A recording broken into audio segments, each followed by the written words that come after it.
Hi guys, কি খবৰ আপোনালোকৰ? আজি মই আমাৰ শাকনি বাৰীৰ পৰাই ভিডিঅ'টো আৰম্ভ কৰিলোঁ। বাৰীত শাক নাই দিয়ক। বেঙেনা গছ কেইডালমান আছিলে আগৰ পৰাই, আপোনালোকে প্ৰথম মিনি ভ্লগটো দেখিছে। আৰু এতিয়া আৰু ভেন্দি দিছে দেউতাই, তাৰপিছত বেঙেনাও লাহে লাহে আৰু নোহোৱা হৈ গ'ল, গছবোৰ বুঢ়া হৈ গ'ল। আৰু ইপিনে এটাই বেঙেনা দেখিলোঁ মই, তাকো সৰু হৈ আছে। আৰু ইপিনে বিলাহীবোৰ দিছিলে, সৰু সৰু বিলাহী, আমাৰ ফালে পিছে কণ বিলাহী বুলি কয় দিয়ক। তাৰপিছত ইপিনে বৰষুণ অহাই বিলাহী কেইডালো বেয়া নষ্ট হৈ গৈছে।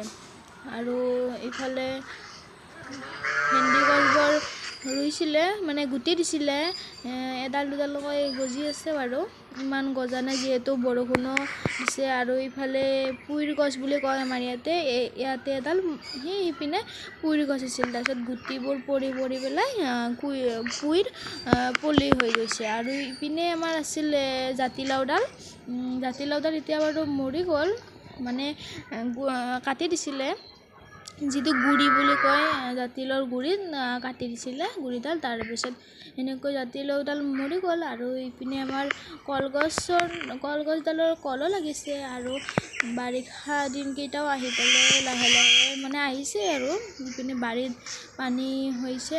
আৰু আমাৰ ইফালে খেতি কৰা হৈছিলে আমাৰ ঘৰৰ কাষতে। আৰু এইখিনি সৰু সুৰাকৈ এইটো বেঙেনা লাগিছে, কেতিয়াবাৰ পৰা এইটো লাগিয়ে আছে, আমি ছিঙা নাছিলোঁ।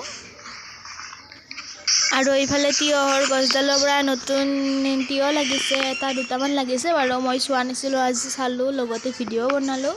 আৰু এইফালে লেচেৰা লাগিছে, বেছিকৈ লগা নাই বাৰু, এডাল দুডাল গছ হৈছে আৰু ঘৰৰ কাষতে খাব পৰা, নিজৰখিনি হয় আৰু খাব পৰা, বিকিব নোৱাৰি। আৰু এইফালে আমাৰ এইবোৰ খেতি বাঢ়ি যোৱাৰ কাৰণে গছডালো আৰু তলত আছে, আৰু গছডাল আছে, মৰি যোৱা নাই, জলকীয়াৰ গছডাল, কিন্তু তল পৰি গৈছে এইবোৰ, যিহেতু বগাই গৈছে লেচেৰা তিয়হবোৰ। আৰু ইফালে আমাৰ অমিতা এডালো উঠিছে, ডাঙৰ হৈছে।